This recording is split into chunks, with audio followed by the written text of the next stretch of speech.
And I want to thank those of you who have been here since 4 o'clock. I know it's been a very tiring day, and thank you. Give yourself another round of applause. Now we have heard several speakers, and I want to agree on one key message from Prabu, from Osman, from Meng. And that key message is we must change the people in Parliament. Now, I will be talking of 2 points. And these are 2 points that you have not heard before. The 2 points will be about GST, but what I'm going to say you have not heard before, and about innovation. First, on GST, we have the hot topic for this budget is, will GST go to 8%, 9%, or 10%? Well, we know the answer. The finance minister says 9%. But normally, we expect it to be implemented the following year. So what was a surprise was, he says 3 to 7 years' time. That's what he said. Now, why the delay? Remember, it was just 2 months before budget that other ministers says we need more money, we need to increase GST. So why the delay? The answer is very clear. There was a surprise surplus, 9.6 billion. A surprise. What does that mean? It just means our finance minister was sleeping. He didn't even know what is happening to the finances of the country. Now, this is something that we should pay attention to. We are supposed to have a very competent government, but really they're telling you how incompetent they are. They even don't know. It's not just a finance minister. What about the prime minister?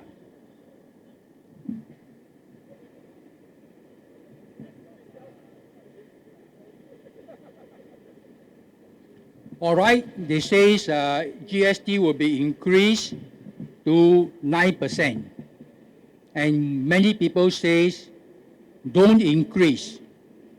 Keep it at 7%. I tell you, I disagree.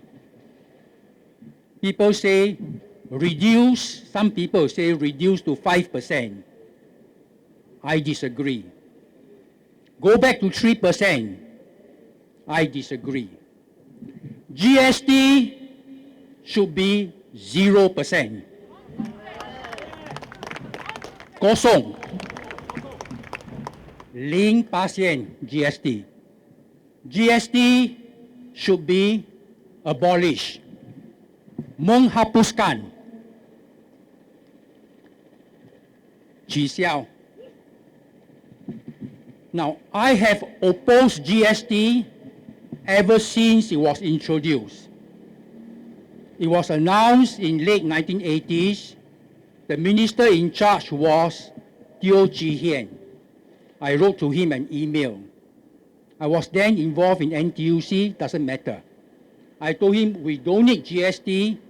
GST will be very harmful. And I gave my reason. Kin Lian, to his credit, replied to me, sorry, we think it's necessary, we disagree with you. Today, I will tell you the ministers don't even reply. But at that time, it was under Lee Kuan Yew, his ministers replied. But I have been against GST all along, and I'll tell you why.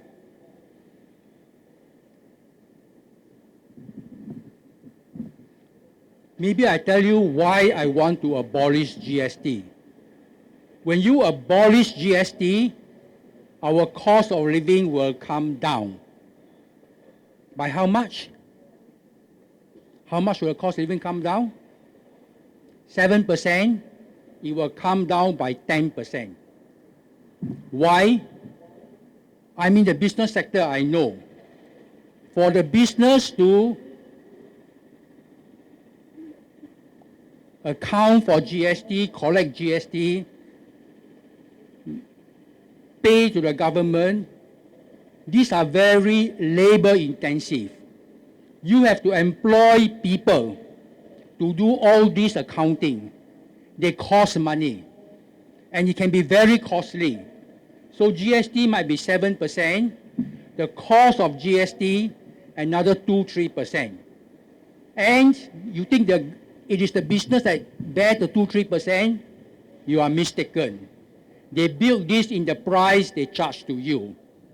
That is why you complain GST increased 2%, hawkers food $3.50 to $4. All these are built in. So if we abolish GST, the cost of living will come down by 9 to 10%. Now, we know every year we work very hard, and the wages go up, wage increase 2%. For 1 year of hard work, 2%. 5 years of hard work, 10%. So if we can bring down the cost of living by 10% by abolishing GST, it is 5 years of hard work.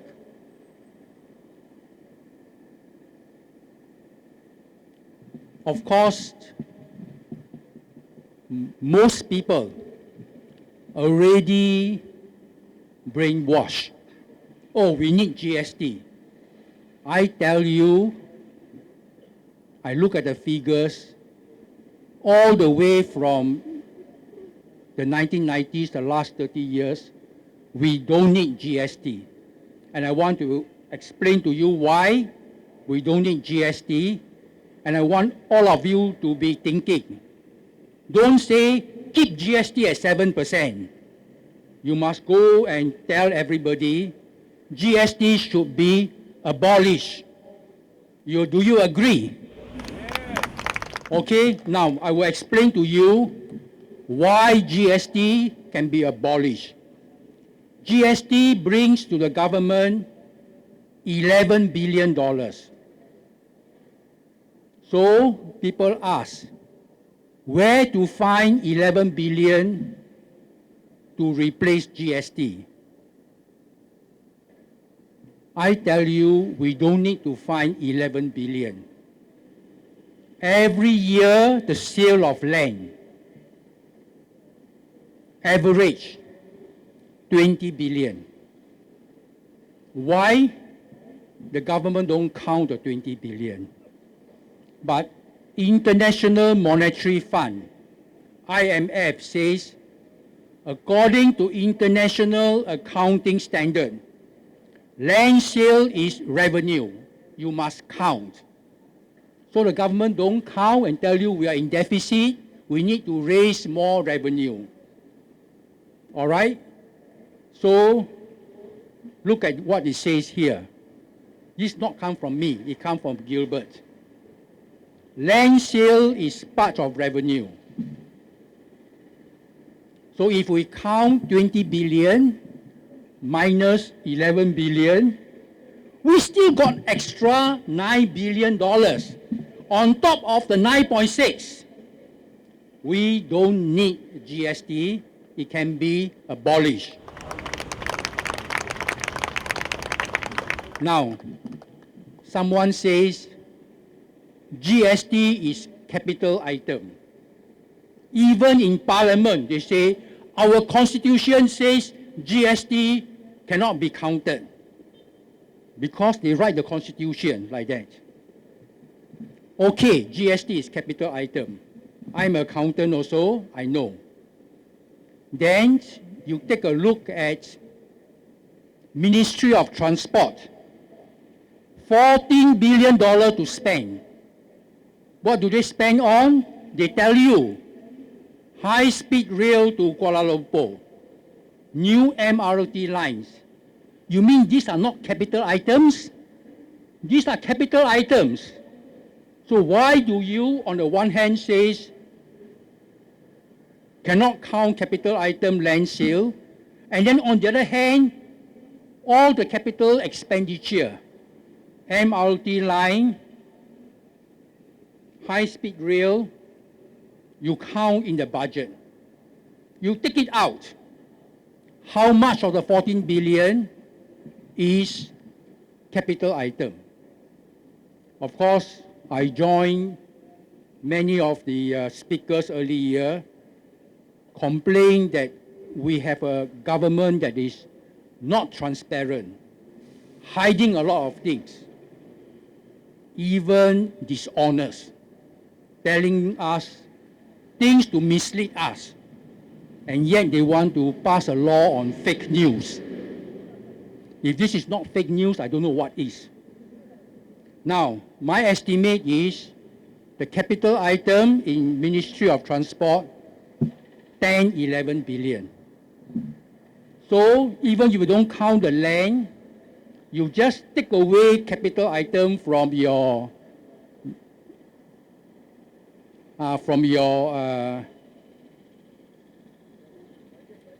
budget, we don't need GST. Now, there are people who believe GST is a good tax. I've spoken to them over the years. I've been against GST, but they say, Mr. Tan, GST is a good tax. And these are people not pro-PAP. These are professional people. But they are mistaken. And I explain to you why. They give 3 reasons why GST is a good tax. And I want you to understand, I know this is being recorded, so you'll be on YouTube.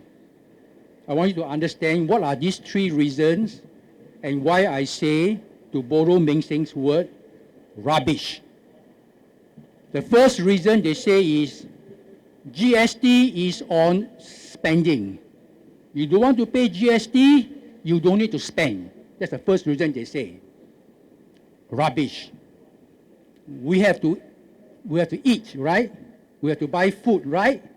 No need to eat, right? No need to eat, no need to pay GST. But we have to eat food, we pay GST. We have to drink water, right? Water got GST or not? Also got GST. On top of water tax. Water, cost of water, water tax, and GST. Don't drink water, okay? Do not pay GST, don't drink water. Then we fall sick. You like to fall sick? You don't have to fall sick, okay? You like to fall sick? You fall sick, you see a doctor, medicine, GST, GST. So the people who say GST is only because you want to spend, I tell them, I can't avoid. I have to eat, I have to drink, I fall sick. So therefore, this reason that GST is only for spending and you don't spend, that is rubbish. The second reason they say why GST is necessary, hawkers, taxi drivers, self-employed people don't declare income tax. So we want them to pay GST. I also disagree. You take a look at the hawkers. Their stall rental is so high. They have to work 8-10 hours. After paying their rental, what they have left, not so much.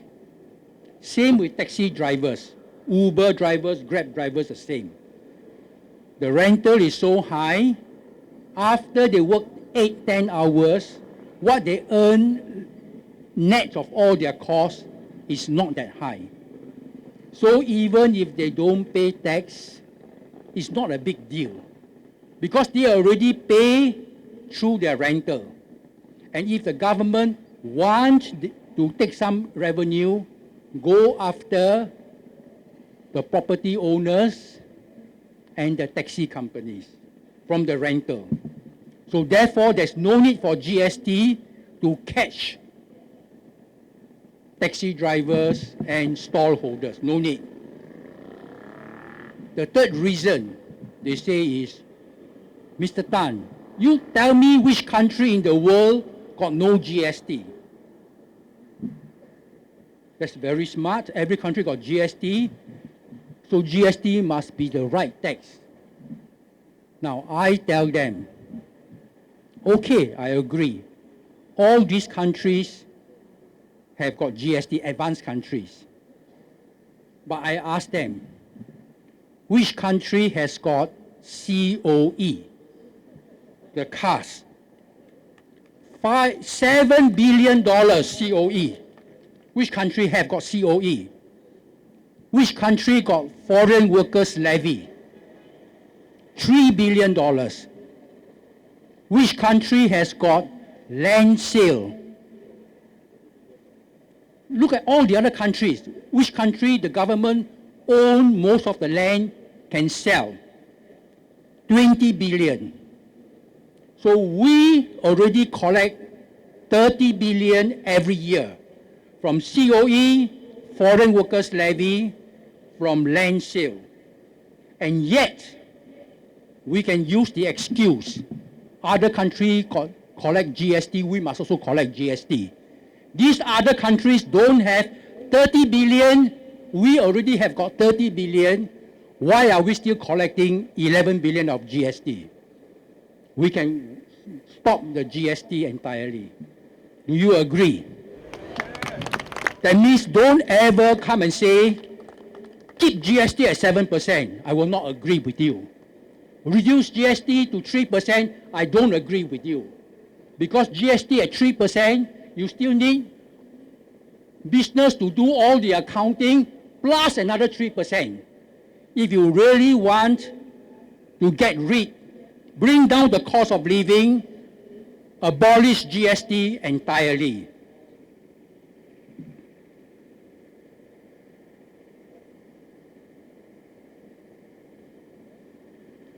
The reason why the government wants to look into increase of GST was aging population. We need more money to take care of older population. I share with you, I tell you, and I tell the government, I will wait and see what you do. Are you really serious about giving more financial help to the poor people? Are you serious about giving more, reducing healthcare costs for older people? How much do they cost? Before you think about raising GST, more revenue, let's see what you actually do. And you just need to read the finance minister's statement. The government is not going to take care of you that much. He says, the government will support individuals and families to care for one another. That means the main burden still comes to you.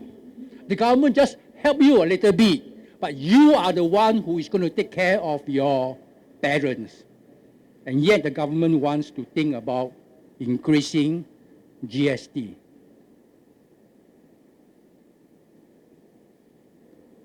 Now, if really the government do much to help people, and there is a budget deficit because of no GST, if there is really a budget deficit, we can look at where we can save costs. Do we need so high spending on defense? Who are our enemies? Do we need to spend twice of Indonesia? Indonesia is a big country, 250 million people.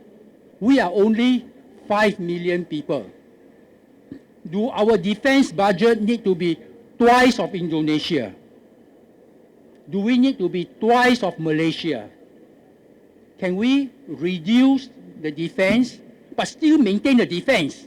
But don't be so wasteful. Don't be so wasteful. So you can look at defense. You can look at infrastructure.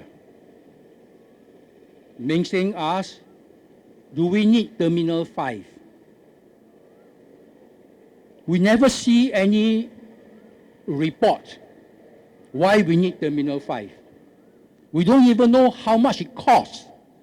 But we only know to fund Terminal 5, we must levy extra to the passenger year by year.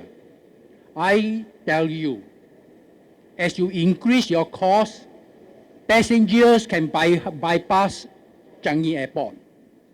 They can go to Thailand. They can go to other places. We don't know how much harm will come when we keep on increasing our costs. You can go ahead and increase your costs. Can your economy, can you remain competitive? I saw the report, $2 billion for tunnel to carry electricity. $2 billion. I wrote to the Straits Times. They don't publish my letter. I says, where is the cost-benefit analysis? Yeah, you got a tunnel, so you don't need to dig up the road, right? Because now got no tunnel, you must dig up the road. So I must say, how much are we spending to dig up the road? How much do we save when we don't dig up the road? These $2 billion compared with annual saving, how many years payback? The Straits Times don't publish my letter. But I discover I make a mistake. It is not $2 billion. There is another tunnel for sewage. You know, all the sewage. The total is $10 billion. Deep water tunnel, total is $10 billion. We are spending all this kind of money. You saw the MRT train crash. Crash where? Jurong, right? Now, how can the train crash? Because I know today the cars, you have got anti-collision device. So if you're going to hit the car in front, anti-collision will stop. How come our train got no anti-collision device? Then I discovered they pay 190 million for new signal system. After you pay 190 for new signal system, we still got signal for now and then. Now, those of you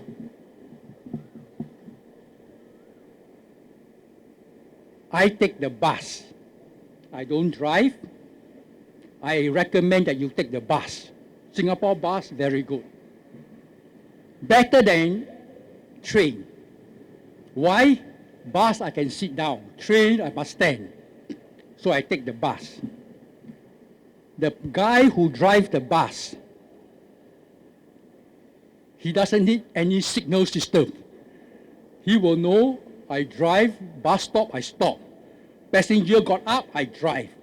He don't need signal system. But it's not easy to drive a bus because the bus are back to back. Do you know on the MRT line, that line, north-south line, only for the trains of the north-south line, You don't have all the lines joining together. Every line is dedicated only for that train. And do you know the train on that line, how far apart are they? 2 kilometers. The bus you drive, the bus in front, 200 meters. The train, 2 kilometers. Do you need a $190 million signal system? You don't need. You just need the train driver. Come to the station, must stop. Door must open. When all the people go up, you drive. We don't need $190 million signal system. The next thing you're going to watch, 2020, ERP 2.0 satellite base, 550 million. What does it do? I will tell you what to expect. First, it will be delayed 2-3 years. Second, there will be more signal problem. Signal fault, plenty of them. But I tell you why I'm so worried. Singapore is very spendthrift. We spend money without proper analysis.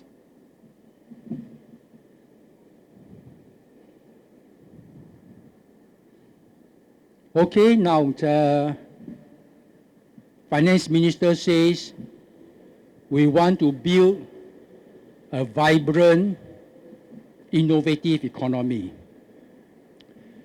I think, Tian, you're the next speaker. I will leave to Tian to talk about the vibrant economy. But those of you who want to know my views, I prepare another YouTube. No, its time is running out, 6:30 now. Okay, so I will give to you. Now, I just want to go back.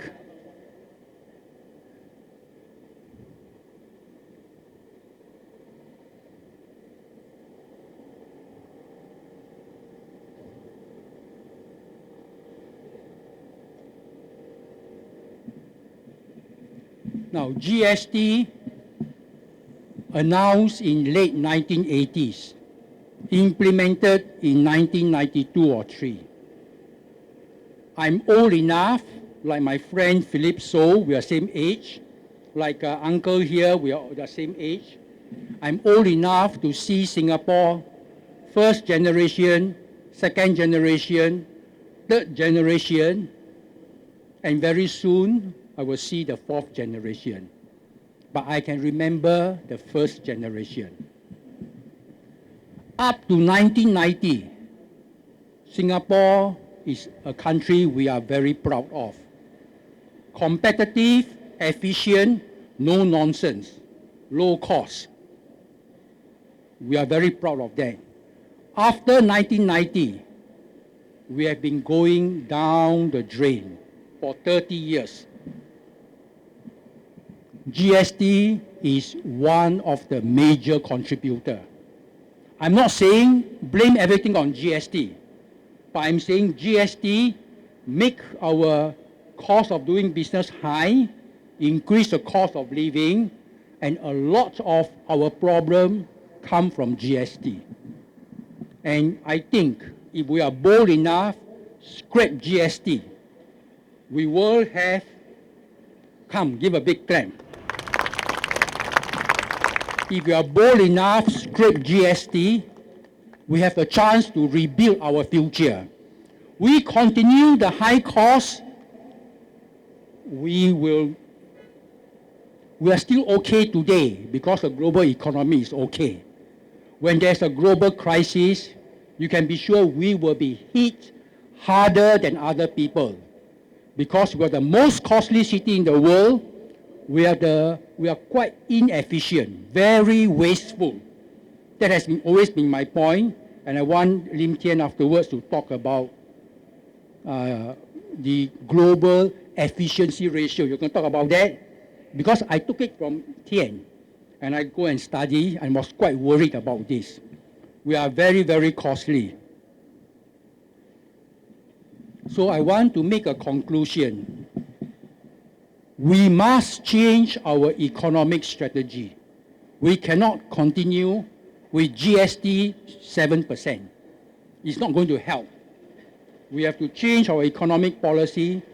We must go back to the values of Dr. Goh Keng Swee. I know Dr. Goh. I met him because he was involved with NTUC Income. I go and see him. Lunchtime, kway teow soup. Buy from hawker, go to his office. Dr. Goh is frugal. Don't anyhow spend money. But he is also very prudent. He's look at cost, and he makes sure all the money spent are necessary. And Dr. Goh use his common sense. You can't bluff him. You tell him, oh, we need this. He says, explain to me. You can't bluff him. I share with you something that nobody ever heard, but my few friends have heard. I met Dr. Goh and about the MRT system. I asked Dr. Goh, why are you against MRT? Why do you want the bus, the all-bus system? I've gone to London. I saw the MRT underground, very good. Of course, Dr. Goh says, MRT is not the only solution. A bus system will work.